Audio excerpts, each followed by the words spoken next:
Rigathi Gachagua ameongeza shinikizo dhidi ya serikali ya Rais William Ruto akibeza mpango wa ruwaza ya mwaka 2060 akisema ni ndoto isiyoendana na hali halisi ya maisha ya Wakenya.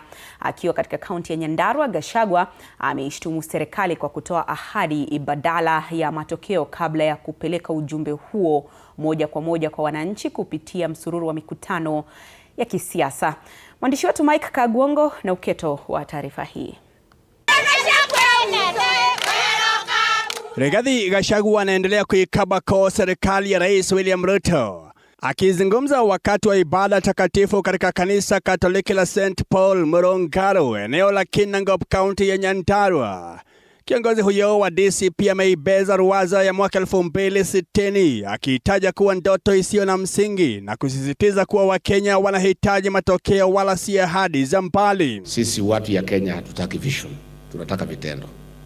Mambo ya ndoto hatutaki. Mtu akitaka kuota ataota kwake, si ndio? Sisi tunataka vitendo. Hapa Nyandarua aliahidi barabara mingi sana. Ameilamu serikali kwa kile alichodai ni kudorora kwa sekta muhimu zikiwemo afya, kilimo na vita dhidi ya pombe haramu, akisema kipaumbele kinapaswa kuwa kupunguza gharama ya maisha na kuhakikisha wananchi wanapata chakula mezani. KCC hii ya Nyahururu imefungwa. Maziwa hawajalipwa mwezi 4. Ile pesa ilikuwa ilipe wakulima ndio imekuja Olokalau ndio ilikuwa na mwago pale.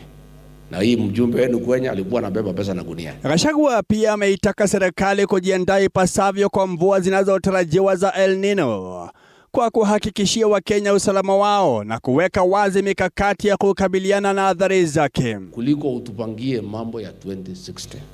Hiyo ni mbali. Hii El Nino inakuja mwezi ujao. Mpangilio yako ya kuzuia watu wauawe na El Nino.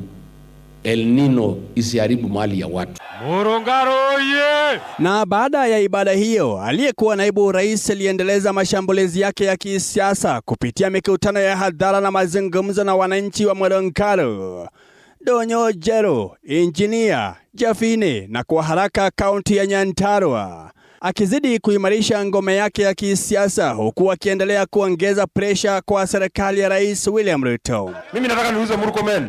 Wewe unasema tupige kura tuende nyumbani tusinde kura yetu. Kura ni yako ama ni yetu? Kura ni yako ama ni yetu? Wewe Murkomen utatuambia je tunafanya? Umewezwa na mambo ya security. Wewe umekuwa chief goon. Wewe ndio unaongoza magoon wote. Hakuna mambo tena ya kutuambia tutalinda kura zetu. Mike Kagwongo, TV47, Nairobi.